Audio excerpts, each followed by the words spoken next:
Should EV networks charge idle fees for customers who park too long? And what's happening in the wider EV scene in Australia?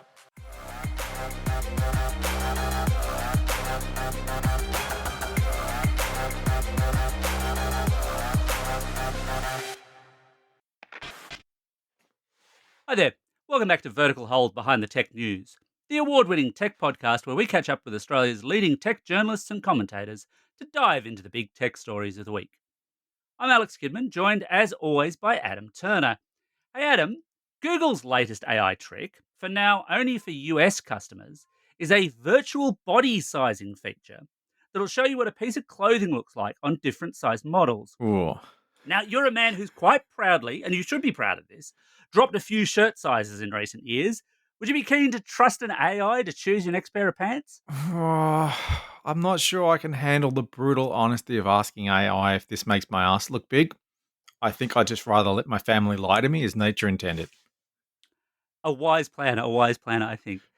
Speaking of shopping, we're also joined in the virtual Vertical Hold studios by a woman who I once saw buy a handbag because the salesperson assured her it was genuine by setting it on fire. True What could story. go wrong? It's the one and only Jennifer Dudley-Nicholson from AAP. Thank you very much. It turns out that handbag smelled really funny and I never actually used it. Maybe because somebody set it on fire. I'm going to take a stab in the dark and assume this was a very dodgy market in Shanghai. Yes, very You would underground. be entirely correct. Yes, I was with my brother in Shanghai once and I said, let's go to the dodgy markets. And he lived in China. And he's like, how dodgy? I mean, what do you mean? He's like, like buying kidneys dodgy or knock? And I'm like, no, knock off iPhone dodgy. So we went up a notch in the dodginess. Well, keeping things on possibly the less dodgy side of the register, Jen, would you be keen for Google to choose how your clothes fit on you? I'm not against it because online clothing is a problem. And, sometimes, recently, I bought something from an online store that prides itself in being an online store. I bought the same sizes and one was too big and one was too small. And look, if Google can sort that out, sure, go for it. Make my life easier. I dare you. Right, well, I'm just going to refer to you as Goldilocks from now on. Sure. After that. I'll take it. So Goldilocks is here to talk all things EV. But before we get electric, it's over to the Vertical Hold Rapid Fire News Desk, winner of the least appropriately named news desk, as these bits seem to go on for quite a while award 2023. And first up, Adam, it's our old friends at NBN Co. They're looking into low Earth orbit satellites a la Starlink. Yes, they've decided to look to the skies. Partly, it would be because they're trying to reduce the load on Sky Muster. They've been doing a bit recently to move more customers off Sky Muster, increase the capacity. But also, I'd say they're really feeling the pain from competitors like Starlink, because people in rural areas are starting to go, shit, this is actually for what it is and what you pay for it compared to what you get from NBN. This is pretty good. So they really don't have a choice. If they want the numbers to stack up and keep these customers, they need to be doing something different. Jen, would you concur with that? Seems legit. Although I did speak to Australia's top astronomer at one point who said that we had way too many satellites and potentially way too many space junk sort of on the horizon, so to speak. And this probably won't help that. Yeah, that is definitely a kind of problem there. Switching from satellite for broadband to, well, satellite for TV, amongst other things, the era of cable TV in Australia is drawing to a close, with Foxtel's plan to cut all of its cable customers by June 30. Not quite getting there, but pretty close, right, Adam?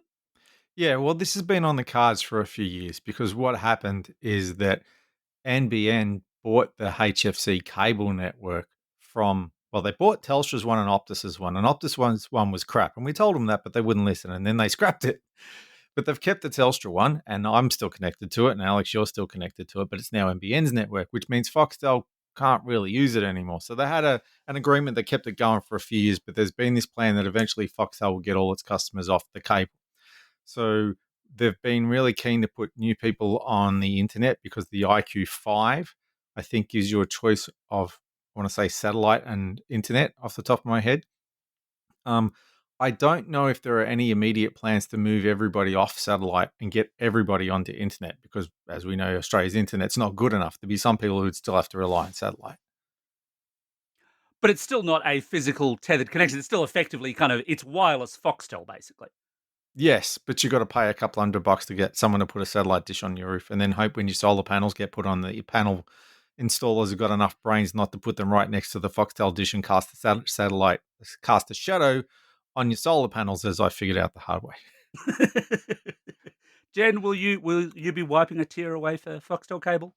Oh, it's a bit of it's an end to an era. I think that Foxtel did a really smart thing by making it sort of internet savvy, and so like the IQ5 box can operate with an old school aerial if kids know what those are, and also the internet, which is very convenient. The only thing that's kind of less convenient that I'm finding because I use an IQ5 is that you can only record one free-to-air TV show at a time, and there are clashes and there are decisions made, and there's catch-up TV, which keeps forcing me to watch the same ad over and over again, and is less than ideal.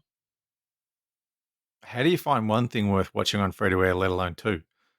Oh, I watch like lowest common denominator shows. It's fine. Oh, It makes me feel smarter, even though I'm probably becoming less so while watching it. you just watch all those quiz shows that you're in. That'd be a full time job. Well, yeah, sure. In good news for the Star Wars nuts out there, Tatooine exists. Well, sort of, with astronomers discovering a planetary system that basically mimics Tatooine in terms of its dual star nature. Adam, should I be, readying my lightsaber? Oh, I hate sand. I wouldn't go there. How about you, Jen? Does this news excite your inner Star Wars? Do you have an inner Star Wars nerd? Oh, very, very inner. But I mean, I'd like to see what bars it has. The bars look really interesting. I've heard they're a wretched hive of a scum and villainy. Like I said, But interesting. speaking of villainy, speaking of villainy averted. No, wait a minute. I'd better redo that one because the lawyers got involved in this story, and I don't want to say that anyone's a villain. But we've been tracking that story about Boost and Optus and the whole use of Boost in Optus products, and it seems to have wound its way to a final end. And Optus has completely backed down. They're going to relaunch their Boost products under some other kind of name. Jen, was it ever not going to end that way? Look, one can hope. I mean, we've seen some strange legal battles in our time, but honestly, Boost. That's what we're gonna like. What? Where's the juice fit into all of this? I need to know. Well, the juice is a separate trade. But this is the thing that okay. So this is totally journalist, and it's a little bit inside, and I might even cut this bit from the podcast. So if you're hearing this, I didn't. Uh, the whole thing with this is that you can have a trademark in different categories. So the Boost juice bars, they've got the trademark for producing juice. Boost has the trademark for telecommunications, probably broadly. I haven't looked into the exact details of it, but broadly telecommunications. You could have, if you felt like it, a Boost, I don't know, gym, I suppose it'd work for, like a workout place. You could probably get a trademark for that, which would not infringe on the other ones. You can use the same word for different things as long as it's clear it's a different thing. Classic example Apple Music, which is the Beatles and Apple making tech. Problem stayed in their own lanes. But my understanding is that when Apple went into music, they had to go and do a deal with the whoever looks after the Beatles' affairs because they were now in somebody else's lane. Yes, good example of that one. Indeed, indeed. So, we're doing another EV special, which is why Jen is with us. And one of the bigger and more interesting pieces of news from the week comes from Australian charging network ChargeFox. They've announced that they're going to trial in Western Australia at first at limited sites, charging idle fees to people. And to quickly explain that, when you charge an EV, once the car is full, right now for ChargeFox, for EV, for as far as I'm aware, every network but Tesla, basically nothing happens. You don't get charged extra because you're not pulling extra power, but other people can't use the charger. Idle fees are meant to discourage that by saying, hey, for every minute you stay plugged in when someone else could be using the system, we will charge you a fee. Now, I wrote this up during the week and I thought, well, this is a pretty obvious slam dunk win on most sides, but it appears to be a contentious issue. Jen, why would people think that companies charging idle fees is contentious? Well, it does sound a little bit like they're charging for nothing. So potentially, if you're an EV user, you could see it both ways. I mean, yes, of course, that you could see that you would be potentially getting better access to charging points, which in some places are in very low supply and high demand. And at the same time, you could be being charged because your car is plugged in, but you're not actually getting any benefit out of that, which is kind of a bummer. So I think the one thing that I thought about all of this is that yes, sure, I can absolutely understand why you would put that in, but at the same time, EV owners who are actually charging at these points, they need to have a reliable way that they can actually sort of be pinged when their car is full, because it's not straightforward as to how long your car will take to charge. You actually do need to get a reliable notification that yes, your vehicle is completely full and is ready to go. So you need to get your butt downstairs and or wherever you are, and go and unplug your vehicle and make room for the next one. I think that's a really important point to make in all of this. It's interesting that they're doing the trial in Western Australia. They're clearly sort of trying to test this out in a place that does have electric cars, but not a huge number. When you look at the scale, there's a lot of different states that have sort of more demand. It'll be interesting to see if they can get this right, and if they can roll it out more widely, and if it gets accepted by the industry as well. I would have just thought that, see, not having a lot of familiarity with using electric cars, like I've written about them, but I haven't used them. I just kind of assumed that it would ping you to tell you when it was full because that kind of smarts shouldn't be that difficult. It depends on the car and to an extent on the charging model. So to be fair to Charge Fox, they haven't said how much they're going to charge in these idle fees, but they have said that their app will actually ping you to say, "Hey, you're getting near to full charge," and they've said there'll even be a grace period. Oh, you'd have So to, yeah. yeah, if you're a little bit further away from the car, it's not so bad. But you're right, Jen. The reliability of those pings will be kind of key. In terms of the industry accepting it, I mentioned Tesla at the start. They already do this. If you use their charging network, they will actually hassle you via their app. And while I suppose it is technically possible to drive a Tesla just with the key card thing and not the app, I'm going to argue that the vast majority of Tesla drivers in Australia are probably using an app on their phone and would kind of know. So they're already there. They're already doing this. I think that the reason that Tesla can pull this off, first of all, is probably because they control all of the software as well, and so they can make sure that those drivers actually know Mm. when their car is full. They have a better understanding of those particular vehicles, whereas ChargeFox will be dealing with all sorts of vehicles. I assume that everyone who is using it will have signed in some way, and so will have access to that app.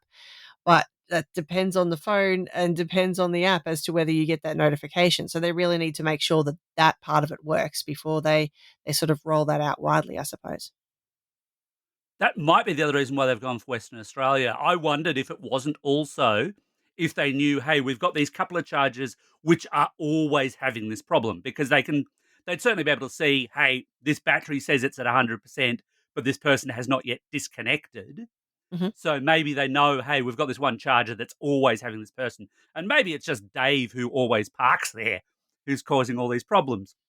But it is a capacity problem ultimately.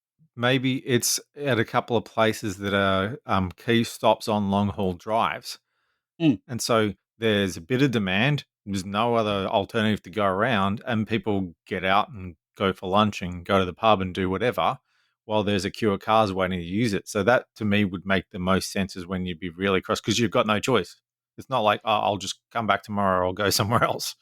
Yeah, there's been a lot of discussion about where you put these charging stations as well, and a lot of the providers have said that they want to put them around places where you're going to be doing things, other than charging anyway. So there'll be a restaurant or a cafe or a shopping center nearby. And I certainly know when I borrowed an MG, I went and had it charged underneath a shopping center.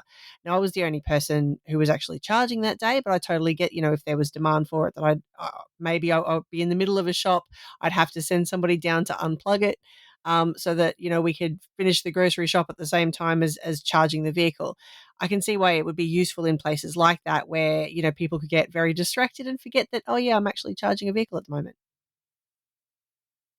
Yeah, I think for the long haul drives thing, it's interesting and certainly it's anecdotal, but my own experience of this for long haul drives is while there are some chargers that are near a few resources, there are quite a few which are effectively kind of middle of nowhere. There's not that much to do around them.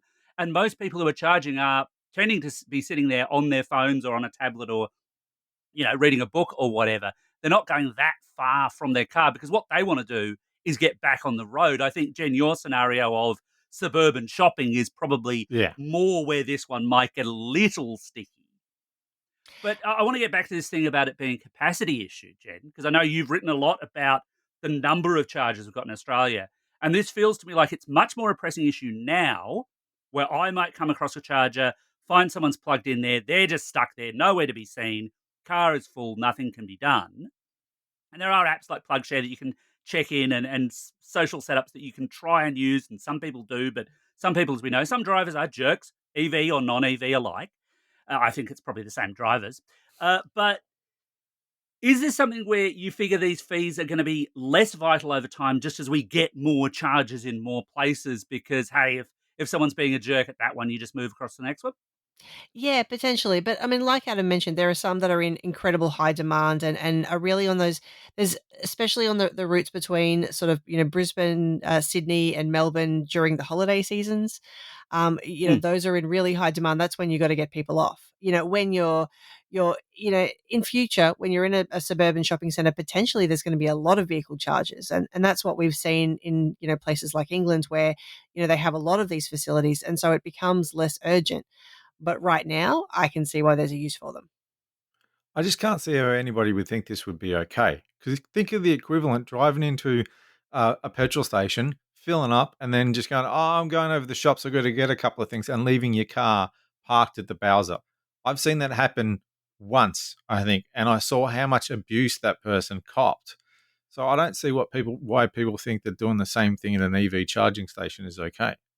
I think the difference is, Adam, and you're right, you're 100% right. I think the difference is a lot of people view EV chargers as parks. They don't view them as a service Oh, they station. look at them as a parking spot first Yep, and a charging spot exactly. second, where you don't tend Exactly. to think of a petrol station that way, except for that one idiot I saw one day who nearly got his windows smashed. Yeah, by mysterious random people with beards, I'm sure. Yes. But not that you're admitting to anything. But no, I think, and I mean, there's even Jen, correct me if I'm wrong. There's even legal grounds for this now. Like if you illegally park, especially a petrol powered vehicle, because there's the whole thing of icing EV parks. But if you illegally park in an EV charging spot, you can be fined for that for just treating it like it was a park.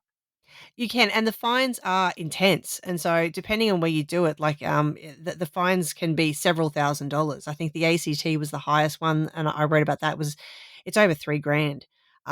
In practice, that doesn't happen, but you can still be fined a couple of $100 for it. And honestly, I think to give drivers the benefit of the doubt, even though sometimes I honk at them, to give them the benefit of the doubt, I don't think that everybody realizes that those parks aren't parks, and that the electric vehicle owners aren't actually Mm. getting sort of preferential parking in the same way parents with prams and sort of handicap spots. It's more about actually being like a petrol bowser, as you say. I think that there's less recognition of that. And when you're in a crowded shopping center, driving a petrol car around, you haven't come across one of these before. You think, yeah, sure, I can park there. I might one day buy an EV. It'll be fine. You really shouldn't. You should make sure that you don't do that because you're causing someone who's got an electric vehicle a lot of pain potentially and who can't charge at home. And when you say icing, I don't think that maybe necessarily everyone knows what icing a vehicle is, but essentially it was named for internal combustion engine cars, so petrol Mm. cars parking in spots that are designed for electric vehicles to actually charge up. What, deliberately parking there just to be jerks so people can't charge? Bingo. I Well, can't imagine anyone in Australia doing that. I No, mean, it never happened except all the time. it's not necessarily deliberate, but I'm sure it feels deliberate when Mm. you rock up to one of these things and you've planned to be there and you've checked on PlugShare to make sure that it's open. And then there's a whopping great ute because for some reason it always is. There's a whopping great ute parked in the spot where you want to charge your car. And it's a weird one as well because good EV charger design, and I do see this quite a bit. Again, I'm relying on anecdotal data, but I've had discussions with more than a few people who kind of concurred on this. Good EV charger design tends to actually put them out of the way. They're not in those, they're not in those best spots. They're not in those spots where people, grumble about disabled or parents with prams parking. They're typically, in the back corner somewhere to try and alleviate that issue. And the ones that I've come across too are normally quite well signed, and some of them, are completely painted green, and so you Mm. absolutely can't miss them. And so that sort of stuff is going to help. But yeah, there still needs to get the message out there that yes, it's not just a fancy park that you can park, your bicycle in if you want to, but definitely your ute. Well, speaking of fancy parks, you've just been near a fancy park, Hyde Park in London. Jen, why were you in London? Ah, seemed like a good idea. Nice to get out the house. Turns out the London summer is the same as the Brisbane winter, except people sunbake in one of those things. So actually, I went over to London with Uber because Uber was launching a number of things around sort of the future of transport. And in particular, they announced Uber Green, which is the electric and hybrid tier that you'll be able to access in Australia now. So it was interesting to me that they actually couldn't announce that earlier because we just simply didn't have enough vehicles. And even now, a mix of hybrid and electric cars on the Uber rideshare network, as opposed to in some countries they actually have something called, I think it's Uber Comfort or Electric Comfort, where you can just Super get green. electric vehicles. Yes, Supreme Green, as they should call it. But it was also really interesting in London because they've made a lot of efforts to get more electric cars on the roads, particularly around the city areas. And that includes sort of ultra low carbon areas where you actually have to pay a fee if you're going to drive your petrol or diesel vehicle through those areas during particular times. They're going to expand those as well. A lot of the iconic double decker buses now run on electricity or hydrogen. And to be honest, like, you can really tell the difference as a pedestrian because things are quieter and they don't smell as horrible. I saw one diesel bus when I was over there, and everyone around me commented what a gross thing it was, because the rest of the time, even though you don't necessarily notice it immediately, you realize, wait, I'm actually breathing and I don't have a whole lot of black soot up my nose like some sort of chimney sweep from the olden days. It was nice.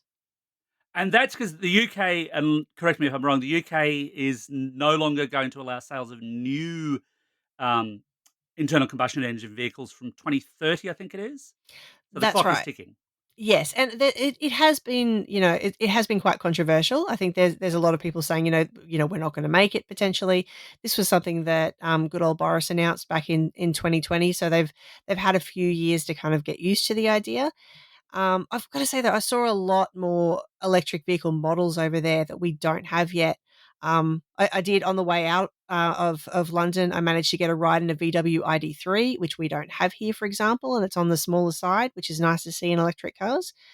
And just a heap of models I'd never seen before. So at home, I think I've mentioned before, like, I play a game with my son where we see an electric vehicle and get paid 50 cents. I would have been broke in the first week there. Like, it's just, yeah, there's a lot. There's a Oh, lot you of got to electric drop the vehicles. tariff. Oh, 50 100%. cents is too much. We have a free trade agreement with the UK, though, so you wouldn't be allowed to. Oh, damn it. Yeah, no, nobody could go outside. Am I right in thinking that Uber has declared in some countries, and I think the UK might be one of them, that by a certain date they will only have electric vehicles in their fleets? Yes, and I think in London in particular, I suspect it's 2025. I did write about that earlier, and I should know, but it's like 15 years earlier than it is in London as opposed to Australia. So, in Australia, they've announced that it's going to be in 2040, which is, I think, much later than the date for a whole heap of other countries, including the US. And that's just recognition that we're quite behind the ball on this stuff, and we've started much later than a lot of other countries. So Hmm. that's going to be interesting as well, because I suppose the problem that they'll face is that it's makes complete sense to put more electric vehicles on a rideshare platform. It makes complete sense to have rideshare drivers driving an electric vehicle because potentially they will save money over time. They cover a lot more distance. I think I saw an estimate this week between 50 to 60,000 kilometers a year, as opposed to around 11,000 that regular passenger drivers drive every year in Australia. So the only problem is it's that initial cost. So the initial cost of these vehicles is much higher, and for a gig worker, that's particularly tricky. Now, Jen, you mentioned electric buses in London, and we're definitely behind, although not completely behind. There are some electric buses, I know at least, rattling around Sydney at the moment, including my local area. But it sounds as though Brisbane might be getting electric ferries. It's true. And Sydney's had a go at this first. So Sydney actually had a trial of this back in 2021, where they had 2 electric ferries roaming around Barangaroo. Um, Now, we're getting a feasibility study in Brisbane. So for people who haven't been to Brisbane, we've got City Cats, which are basically the ferries that go around the Brisbane River.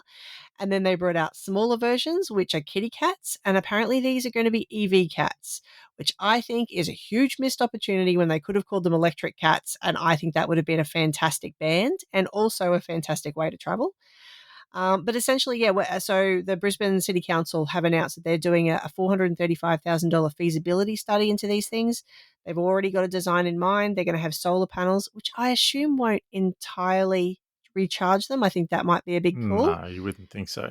even though Brisbane sunshine is pretty brutal, as my skin can attest. And they'll carry around 80 passengers, and they've sort of earmarked them for a bend around the Brisbane River between um, Bulimba and Tenerife at the moment. And potentially, if that works, they might be able to expand them, because you may not have heard about it, but certainly people in Queensland have, that we're getting the Olympics in 2032. So there's a lot of pressure on the state government and the local government areas to actually be green as part of that, because they want to make it a really big deal of it being a green Olympics.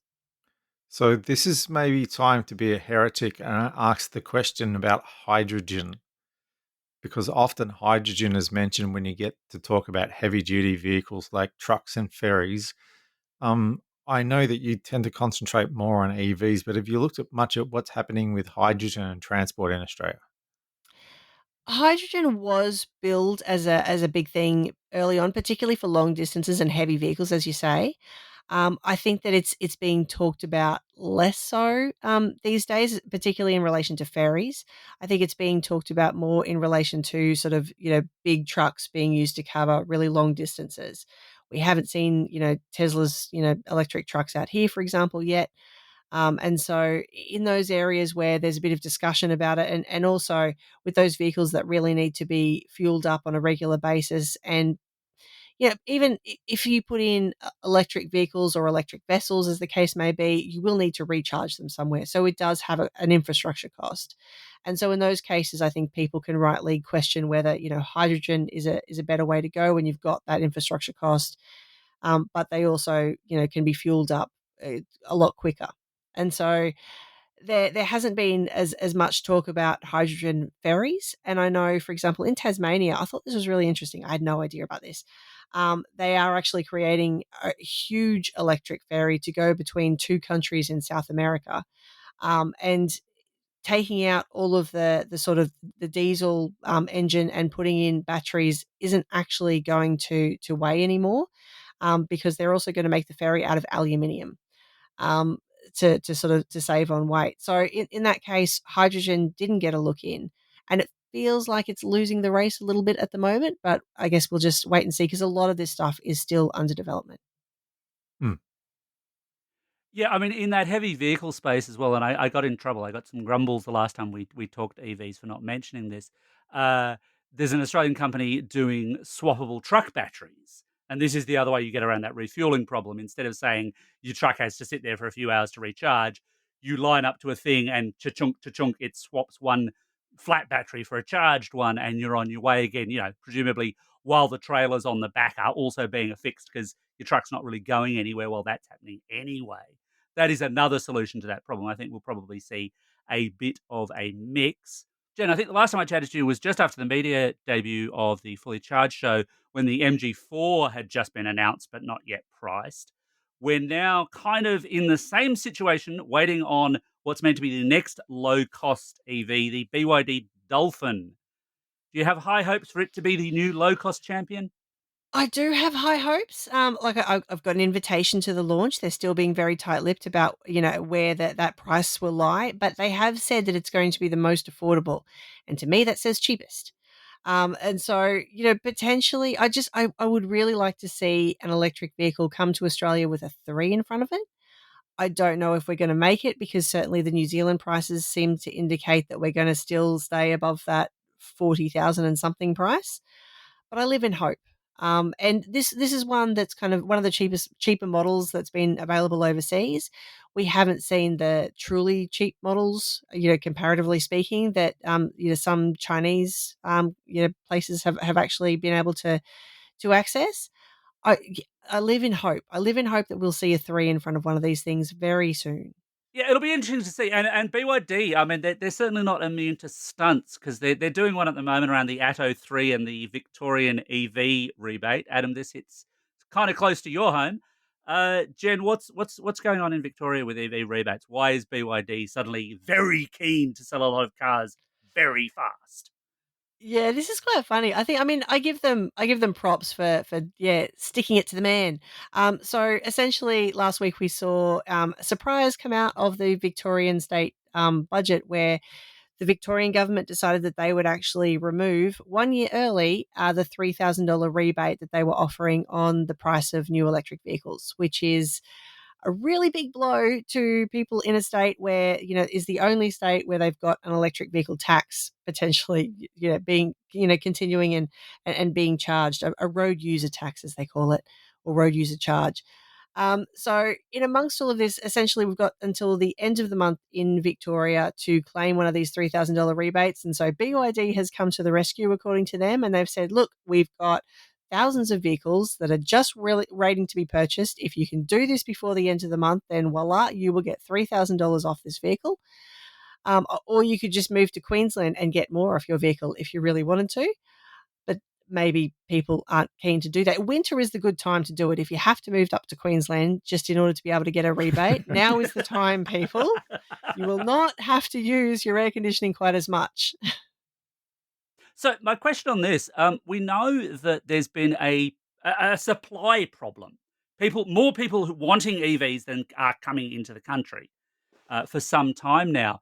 Is BYD just selling off the factory floor? Is this just buy it off order, build to order kind of process, or do they actually have like a secret warehouse full of Atto 3s somewhere? They have actually shown pictures where they've got an awful lot of these cars, and so, potentially this is really good timing for them where they've just managed to get all of these things into the country, and there's a potential that they could sell them all in Melbourne quick sticks while there's $3,000, a $3,000 discount on offer. Um, I will say, so we've seen BYD really climbing the chart compared to Tesla. Tesla is obviously the by far the best selling electric vehicle company in Australia and has been for some time. But BYD is climbing the charts. They've made it to number two in terms of electric vehicle brands in Australia. A lot of it has been because of price, but if you can do a decent price and also make those vehicles available immediately, then I suspect they'll do very well out of that. Whether they do very well out of that just in Melbourne because people are looking to get this discount while they can, I'm not sure, but it'll be interesting to watch. I know that in the US and other places, they talk more about the idea of vehicle to grid charging. So basically, being able to use your car as a battery to feed power back to your house. Are we hearing more about that here? Because the price of electricity is going up and the feed in tariffs, the price they pay to buy your solar power from you is going down, which makes it more economical to either put a battery in your house and keep the power or use your car as a battery to store up the power. Yeah, progress on this has been quite slow in Australia. There is a trial going on in South Australia, as I understand it, but a lot of the vehicles don't actually support it yet. And so, for example, I was mentioning, Tesla's very popular in Australia. They don't support vehicle to grid at the moment. I think the only one I've seen that does is the Nissan Leaf. And it has done for a while. They've done. I think there's a couple of studies that were run, and it was run sort of using a Nissan Leaf, including there was a winery and they were sort of powering their winery off the battery in their car essentially, which is fantastic. I think it is something in the future that we will see more of, especially because, as you say, Cosy Lives makes complete sense to be getting your electricity out of your car and using it to power your household. It's just a bit complicated and potentially a bit of a brain explosion for some of the companies involved. Tesla has an obvious reason not wanting you to do it, though. They want you to buy a Powerwall. Well, I mean, you would say that being a conspiracy nut. No, seriously, Yes. that does make sense. Well, the other thing where it can be a bit brain bending though is working out when to use your power, like how to balance all of this stuff. And Jen, I know you've also written about a New Zealand company called Evnex who are bringing a smart solar charger to Australia. What's smart about this particular charger? Yeah, so this is really interesting. So, I mean, you don't when you buy an electric vehicle, you don't necessarily need to buy sort of an in-home charger as well. You can just plug it into the wall and it'll trickle charge, as they say, or charge slowly. This one charges a bit faster, but it's also really interesting because the software that comes with it will show what you're actually charging with. So you can make sure that you're charging with solar power from your panels on your house, for example, or if not, it will show you what the energy in the grid is actually made of, what renewable energy is in place. And so at certain times of the day, you'll be able to see that there's much more solar power available, so you can charge from that. Or certain times of the day, there'll be more hydro power depending on where you are, or more wind power. And so you can have a look and it will actually track and you can say, you can show a naysayer, look, I'm not just charging from coal, I'm actually charging from all of these renewable sources and I have a history to prove that. Now, you shouldn't have to do that. Like, you could just say, my car rips, because electric cars tend to do that. If you've ever driven one off at the lights, you've probably beat everyone around you. But you can also show them potentially that, you're exceedingly green. Well, that just about wraps up this week's episode of Vertical Hold. Thanks to Jen for joining us once again. Pleasure. And Jen, now it's time, as it usually is, for the patented Vertical Hold 3 questions of doom. I will ask all three. You may answer them in any order you like. But people always answer them the same way because they're lemmings. Where can people find your work online? Where can they find you on social media? And before you were writing about EVs, you were a bit of a gadget queen. What's the strangest gadget you've ever reviewed? Oh my word. Okay, I'm going to have to think about that. So first of all, you can find me still on Twitter. I mean, if it survives by the time that you hear this, I'm on Twitter at Jen Dudley. You can find my work online at aapnews.com.au and around the place, because it's syndicated quite widely. Everywhere. Everywhere, exactly. Just pump my name into Google, it'll pop up. And as for the strangest gadgets I've ever reviewed, I love the fad gadgets I've reviewed. So there was one, and I don't know if anybody listening will have ever come across this, called the Oh, Chumby. yes, I had a Chumby. So the Chumby was like a very early smart speaker. And it kind of looked like a beanbag with a screen on it, and you were supposed to get it to sort of, Yep. like plan your day, and it would tell you, what kind of, what the temperature was, and I loved it, and I tried to make it work, and obviously there are new speakers that have made this system work, but I don't think people fully respect the Chumby, and it was really ahead of its time. I sometimes think, given the number of smart screens and little smart displays and so on, I'm surprised nobody's gone back to that beanbag form factor, that place it anywhere kind of thing. Like, sure, the sound would not be spectacular because, beanbags are not great speaker materials, but just the convenience and the kind of decor style of it, I reckon it could work. Amazon, Google, Apple, make it happen. Bring it back. Bring back And, the Chumby. yeah, absolutely. Someone presumably owns the IP.